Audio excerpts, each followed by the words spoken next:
Hello everyone, welcome back to my channel, and welcome to my channel if you're new here. We are getting back into Beacon Pines. We have quite a few new options here, which is totally fine. I'm really excited to continue with this game to see where the mystery is headed. We have two different main branched paths right now. We have this one here that I'm on where it involves Rolo and Beck kind of trying to solve this mystery here. And then we have this branched path that leads to Iggy or Beck getting transformed somehow into this something where they get transformed into something. But we have this one for flight, but I think we are going to continue on this path here.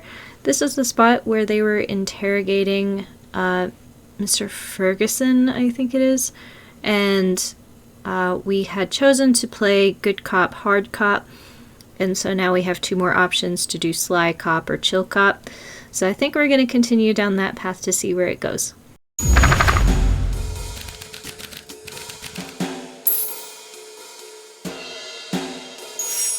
They'd run the classic good cop, chill cop interrogation. I'll handle this. Just gotta play it cool. Luka walked calmly to the light switch, flicking it off and on a few times. Mr. Tolliver shook his head, gathering his wits. Mr. Tolliver, my bad. Not Mr. Ferguson. I think it's Mrs. Ferguson and Mr. Tolliver. I think I just got it mixed up there. Golly, I sure got my bell rung. He looked over to find Luka, who returned a calming grin. Sorry, Mr. Tolliver. This was all a big mistake. Luka, what's going on here? Why do you have me strapped down? No one's fault, really. Rolo just got a little startled. Rolo's here? Rolo and Beck emerged from hiding to give a timid wave. Well, alright. Mistakes happen. You kids gave old Hiram a good scare. Let's just get me out of these ropes and call it even. Luka glanced over to Rolo and Beck, who replied with skeptical looks. Mr. Tolliver, why are you in my grand's basement? I'm here to help, of course. Help with what? What's my gran up to? If you'll just cut me loose, I can show you. How do I know we can trust you? Mr. Tolliver exhaled with disappointment. Luka, have I ever done wrong by you? No. And since your gran moved to town, haven't I been nothing but welcoming? Yeah? So why would I turn my back on your family now? It's just, all this stuff seems pretty weird. A board with names of people from town? An archive of my dad's old disturbing patient notes? Luka gestured to the corner. Barrels of explosives? I can explain everything. You just need to untie me. You kids deserve an explanation. Luka looked again to Rolo and Beck. This time they shrugged. Luka began to slowly loosen the bindings. Mr. Tolliver gently rubbed his wrists. That's a good lad. This'll all make sense in time. He edged imperceptibly toward the stairs as he spoke. You see, this town has secrets, Luka. A very dark past indeed. Before the kids had even noticed his movement, Mr. Tolliver was at the light switch.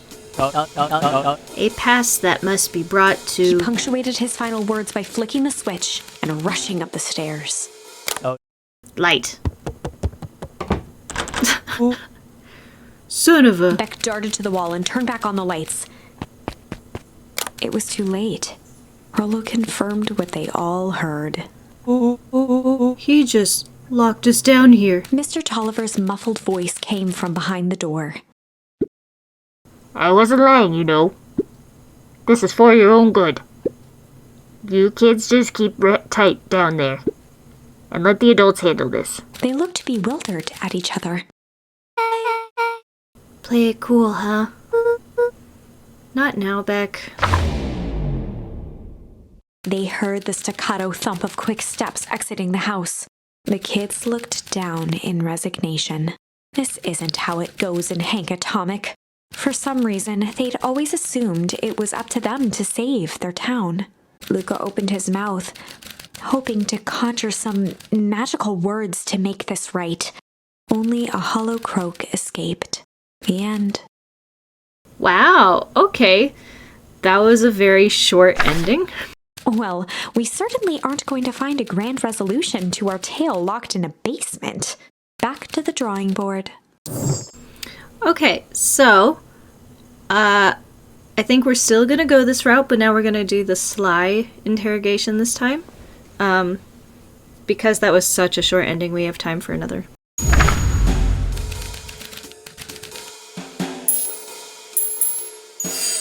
They'd run the classic good cop, sly cop interrogation. Luka and Rolo ducked behind a barrel, leaving Beck to her task. With a few crisp snaps, she roused Mr. Tolliver. What? What's going on here?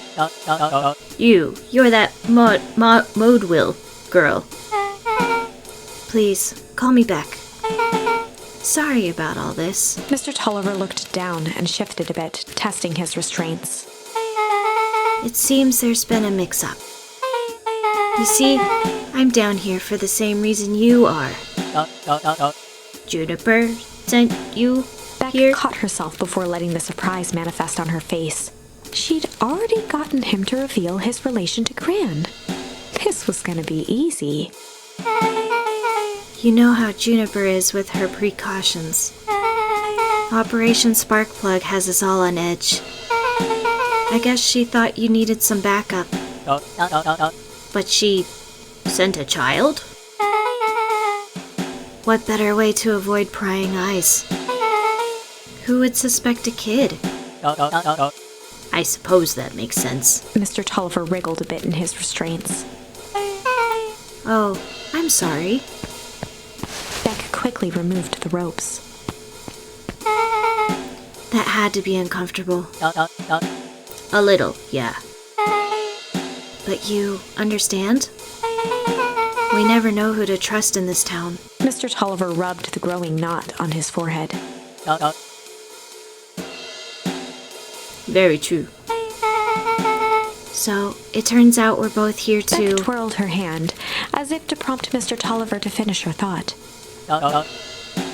destroy the evidence. Beck shook her head and clicked her tongue. Yep, the old gal is nothing if not thorough. Mr. Tolliver let out an amused huff in agreement. She sure is. Can't blame her, though. If anyone were to find out that we're going to destroy the source, well, we both know how bad that might be. No one will know anything once I finish cleaning things up down here. Beck was on a roll now, playing Mr. Tolliver like a fiddle. You're sure you can finish this up on your own? Juniper trusted me for a reason. You can leave the rest to me. Good. There's one more loose end I'll go work on. Loose end? Oh, it's nothing really. The other day, I had the radio on scan while restocking the candy shelf. And wouldn't you know it, I intercepted an odd phrase in a perennial harvest transmission. Underground secrets. That's ominous. I think it might be a password, but Juniper dismissed it. Said it wasn't mission critical. What's the password for? We don't know. So we have a password and know where to put it? It's gotta mean something, right? Good thinking. You should probably go work that out. I've got this under control. That's a relief. Between you and me, this basement gives me the willies. Heading for the stairs, Mr. Tolliver hesitated and turned to Beck with a puzzled look. She grinned and gave him a peppy wave. With a shrug, he continued up the stairs, whistling a jaunty tune. Wow, so smart, Beck. You guys catch that? Sure did. This whole time, Mr. Tolliver's had a candy shelf, but all he ever sells us is apples. Beck blinked slowly in disappointment. The password, Rolo. Well, sure, but once things are back to normal, I'll be having a word with Mr. Tolliver about that candy shelf. Fine. In the meantime, I've got an idea. She turned to the table and began tearing small scraps of paper. He said he heard a password on the radio. Any good spy transmission is never what it seems. Beck marked each scrap of paper and leaned back. We just need to find the hidden meaning. Okay. What's another word for underground? Buried? Covered? Could it be a cover-up? Maybe it's one of those each letter is a number thingies. So U could be 21. N would be 14. D would be... Ooh, it's an anagram. Nun Creed's drugstore. Luka and Beck looked at Rolo with amazement. Rolo, that was incredible. Well, it's either that or Kren's nude rug store. Yeah, I think you were right the first time. How did you do that?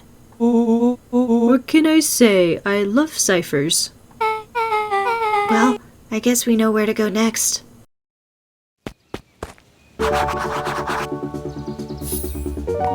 Well, we already know that Mr. Nuncreed is not a great person, considering the first ending that we did.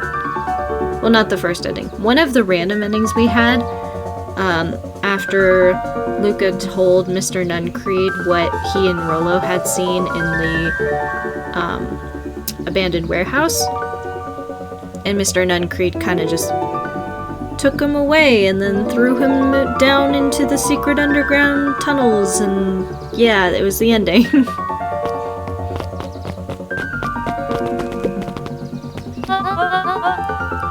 You scared me half to death. Sorry. You kids haven't seen Mr. Tolliver around, have you? Nope. He's got me waiting around like the last slice of pie. I swear, that man could be late to his own funeral.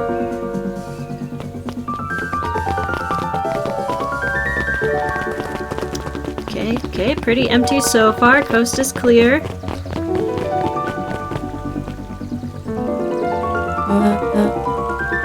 You're late, Augustus. Sorry, sister. Was caught up with work. Work? You? I had a few more details to lock down for the festival. Oh, what do you have to report? What is this insipid town festival really about? I think Gus looked around nervously. Mr. Kerr really does just want to do something good for the town. He's actually a pretty nice guy. You should spend some time with him.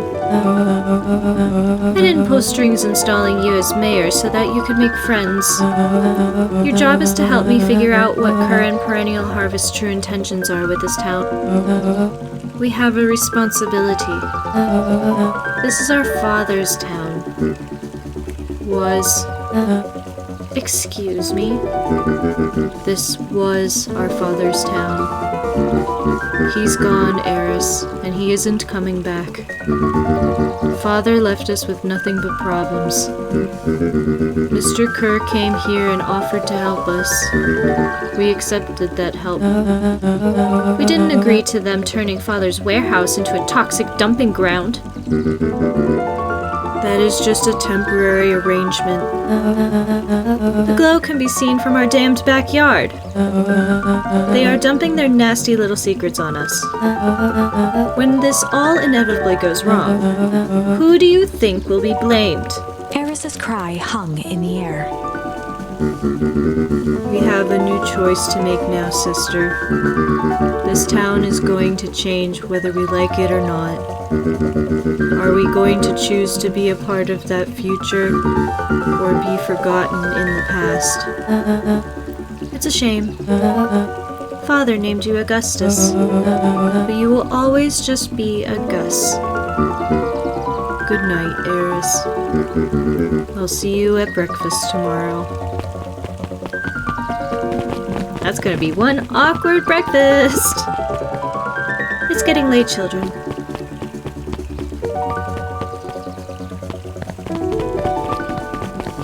Ooh. Is anybody in these areas? Probably not, but I'm gonna check anyway. And the book lady prophecy person is still here. Knowledge, he spat with a sneer. There exists a gulf between knowing something and being able to do a damn thing about it. Humph. I do hate it when the villain makes a good point.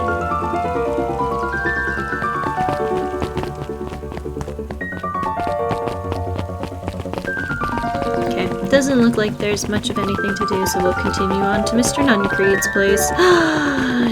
It's the Winter Popper.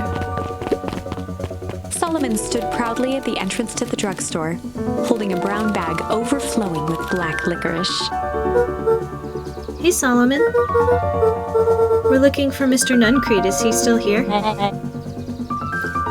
Oh, I forgot what voice I gave him. I'm afraid not. Then where'd you get the candy from? You might say. We have an agreement. Solomon shoveled a surprising amount of licorice into his mouth. Sometimes it's the small pleasures in life.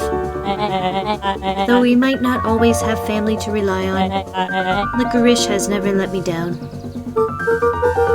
Well, I can't say licorice would be my first choice, but whatever floats your boat.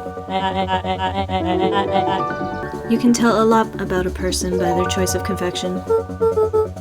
Oh, yeah, I guess. I like sour gobs. I'm certain you do. I always wondered why Mr. Nuncreed kept licorice in stock. You must eat enough of it to make it worthwhile. There are too many ways to learn loyalty. For some, it's as easy as cold hard cash. I kinda don't like his voice. Well, he's right. It's locked. There's gotta be more clues. Okay, let's see.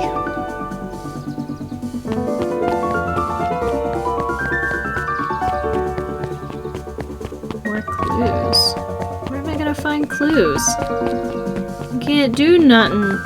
I mean, I bet it's just the telephone booth, because that's where we got last time by Mr. Nuncreed. Have you ever seen anyone actually use this thing? Besides Mr. Nuncreed? No.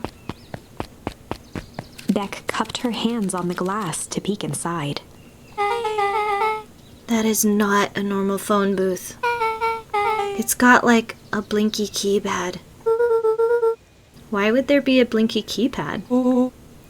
Creed's new drugstore. I mean, undergrad secrets. The password. Beck flung open the door and they all squeezed in.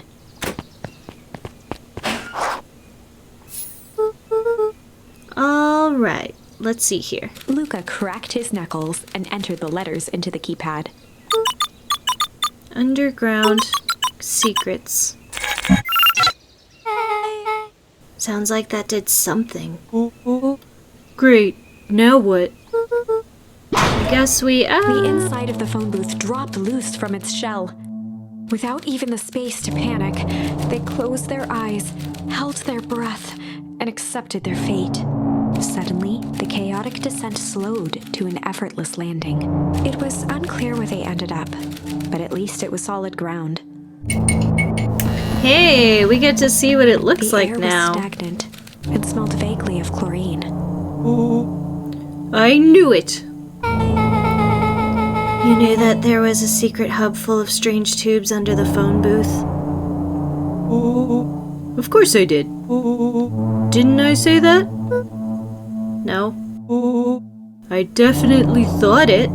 Luka, do you remember when I said how cool it would be if the trans-dimensional conduits from Hank Atomic issue number 12 were real? Rolo, at one point or another, you've said that about every technology ever discussed in Hank Atomic. That's why I'm such a good predictor. It looks like each of these has something written on them. I do that all the time, by the way, where I will think something and then not actually say it out loud. Valentine Fertilizer Warehouse. Oh, did I choose something? Isn't that where you almost got snatched? Yeah. Why would Perennial Harvest have a tube going to the old Valentine place? This is starting to feel like something big. Oh, no, I can check all of them. Good, good. Perennial Harvest main office. That's where my mom works. What does she do? Science stuff. Is she involved in all of this? We just moved here. How could she be involved? True. Mining Operations Alpha. You guys have mines here? Not that I know of. This town is all farms and fertilizer. And a series of tubes. Pa always says you can only trust a miner up to the point where when they hit gold. Not sure how that wisdom applies in this exact situation. That's the thing about Pa. You don't always realize what he means until it's too late. Can I look at these things? I can look at the hazmat suit. This suit has a broken mask. So, have we found our mystery warehouse creeper? We've at least found their hazmat suit. If it walks like a nun creed and talks like a nun creed. Let's not jump to conclusions. Just saying. I think it's Mr. Nuncreed. Oh, this now has dots on it. That's a lot of buttons. Stand aside, Earthlings. I've read enough Hank Atomic to know my way around sci-fi tech. Rolo's hands hovered over the field of blinking buttons. Eeny, meeny, miny. Rolo, what did you do? Nothing! I didn't even mow yet. What was that? Hide. Where? There's nothing here but weird tubes down here. Just get back.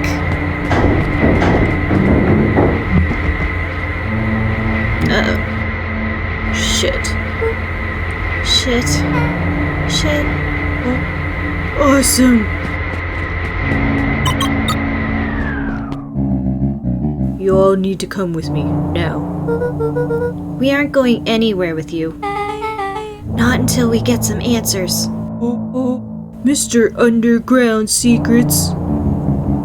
I told them it was an absurd password, but they love anything that makes them feel clever.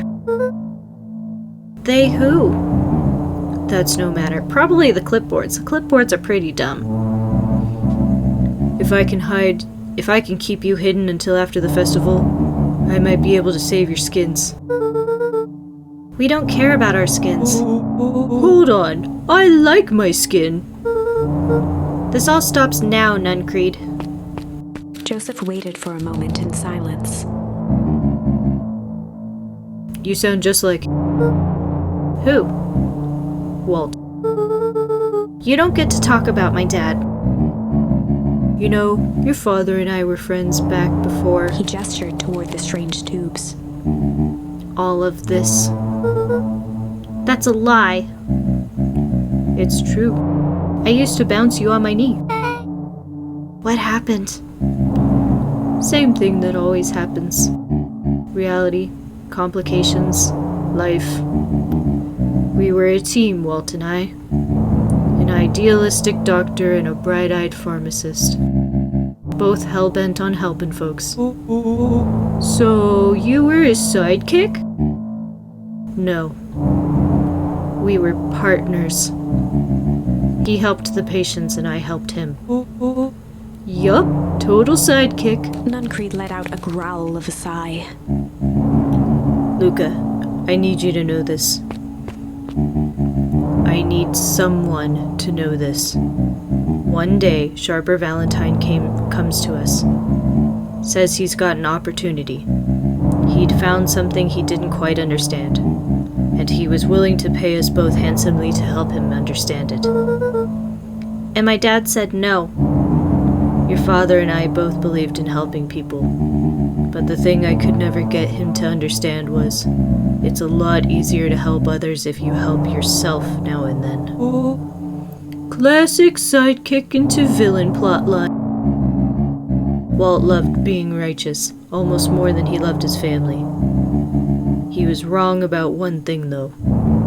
When he begged me not to take Valentine's offer, he said, Joseph, if a person says yes one time to Sharper Valentine, he'll make sure they keep on saying yes to him until the day he's dead and gone. He shook his head wistfully.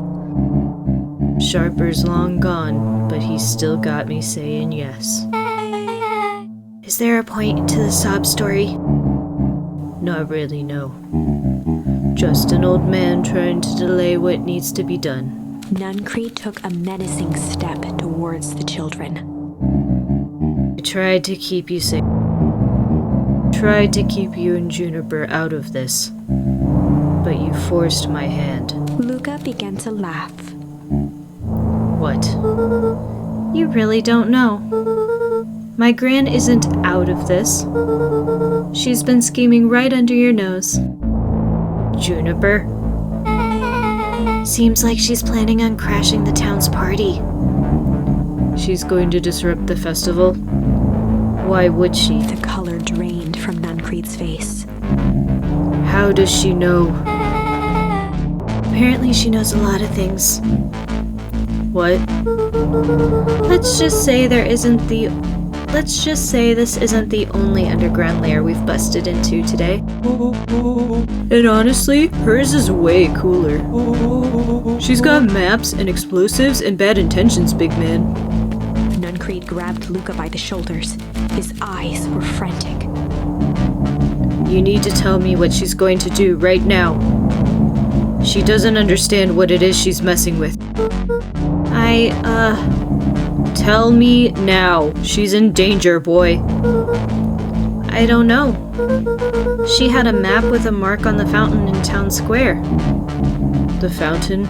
But why would... A jolt of realization struck Mr. Nuncreed. She knows about the source? What the heck is the source? If she tries to destroy the source, it could catalyze and... Dear God, she's going to freeze us all. Yeah, it happened twice already, my dude.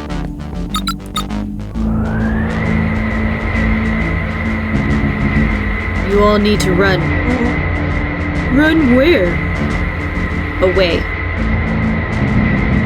As far away from this town as you can get. Head west and don't look back. That did not go how I expected. So...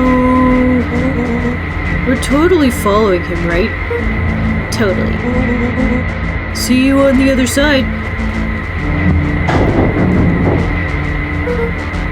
You good? Yep. I love this town. Huh. Chapter 8. So the stories are starting to merge together because we saw the warehouse with the toxic waste, essentially, and that was Sharper Valentine's old fertilizer warehouse. So it seems as though the perennial harvest people have taken over that warehouse in connection with the other Valentine children, the surviving Valentine children, because the Valentine children want to go into the future and keep the town alive. And it seems like Mr. Nuncreed is a part of that. And then there is the other half of it where nobody wants to make sacrifices and go into the future because going forward takes some sacrifices. So it seems like Juniper and Mr. Tolliver and etc. are wanting to stop the future from happening, essentially. The cold, hard truth. Beck leapt up, allowing the suction to yank her into the dark. Dimness eclipsed around her like the shutter of a camera as she seemed to cover great distance in mere moments. Her only points of reference were glints of upcoming turns, which approached with frightening speed, only to carom her gracefully along. She heard the tinny, distant echoes of Rolo's glee. Once she stopped fighting against it, the ride was impossibly smooth. Then, all of a sudden, as if minutes had passed in an instant, light blazed into view. A burst of wintry air snuffed across her face, and she was flung out into the cold.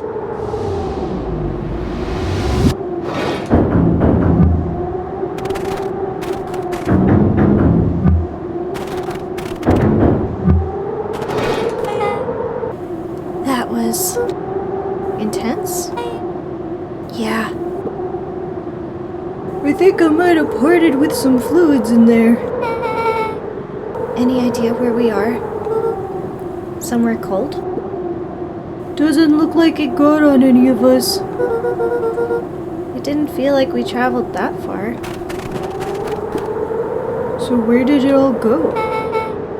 This place sucks. Why would anyone even want to blow something up out here? Only one way to find out, I suppose. We've got to catch up to Nuncreed. I think he went this way. But I want to go the other way. I'm gonna go the other way.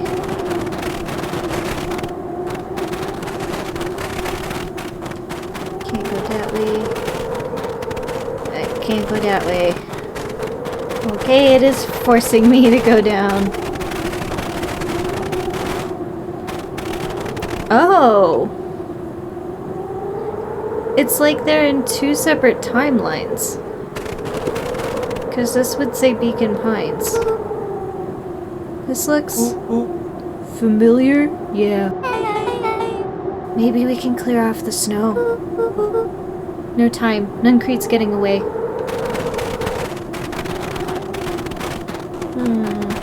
Guess I have to go up here.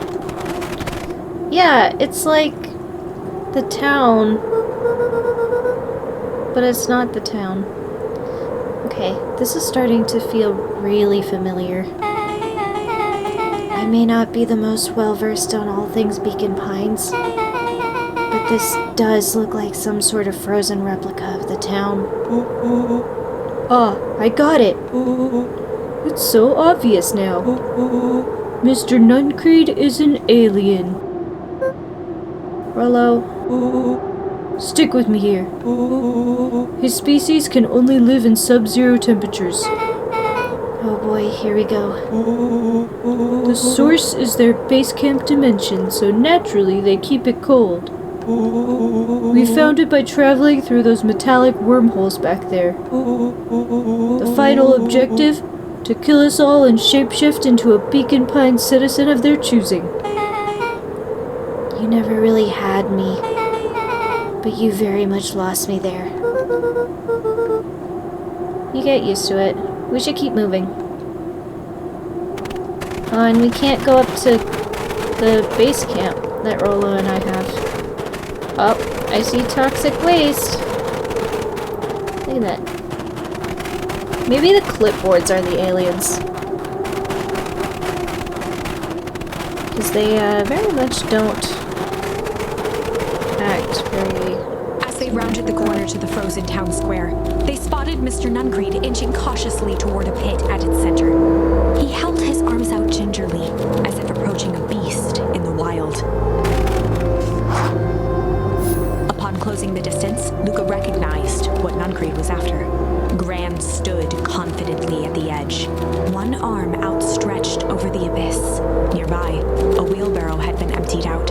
She held a lit torch, which flickered in the bitter wind.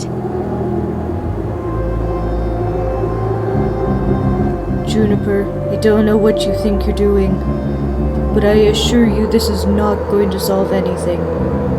If you drop that, we've doomed the whole town. Oh, it wasn't me who doomed this town. I've been watching you, Joseph. I know what you've done. You and your co-conspirators. Gran? What's happening? Luka, you and your friends need to leave. Right this moment. Mr. Nuncreed turned back toward the kids, desperation in his eyes. Listen to your grandma, Luka. This is between me and Juniper. Rolo and Beck held steadfast in awe. Luka approached closer. Mr. Nuncreed spun back toward Gran, his voice growing louder. You've got it all wrong, Juniper. Just hand over that torch. You don't understand what you're doing. How could I possibly trust you to do the right thing? Walt told me everything. He trusted you, and you betrayed that trust. Luka, did you know that this man's entire life is a lie? If it weren't for him, your father might still be alive. Mr. Nuncreed winced with anguish. His voice hardened. That's not true.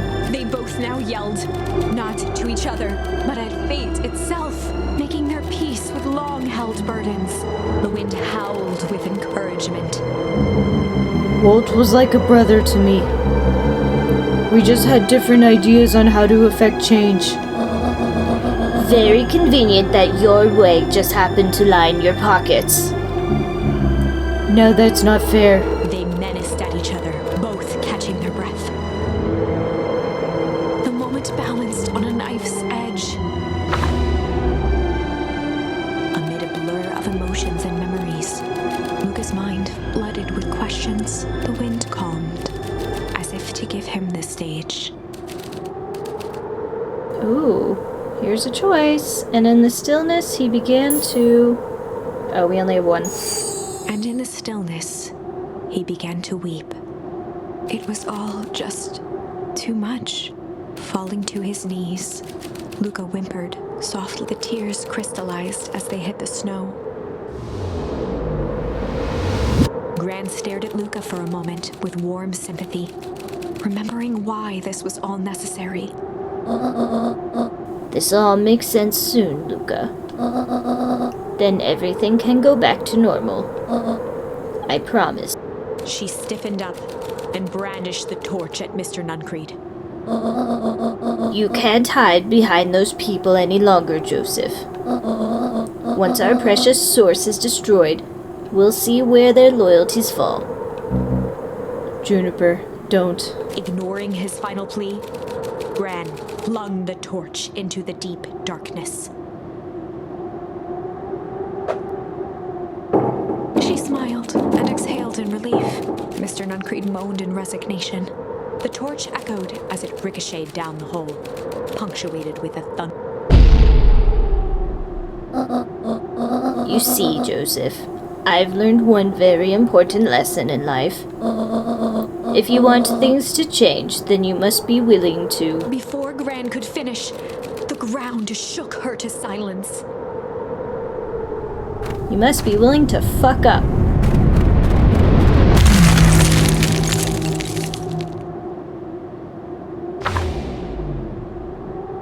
Gran only had time to spin around and run to Luka. Her attempt to shield him, an honorable but trifling act. Unflinching love, pitted against an unthinking horror. There was no contest. Her warm embrace froze in an instant. That is where they remain, fixed in place, forever.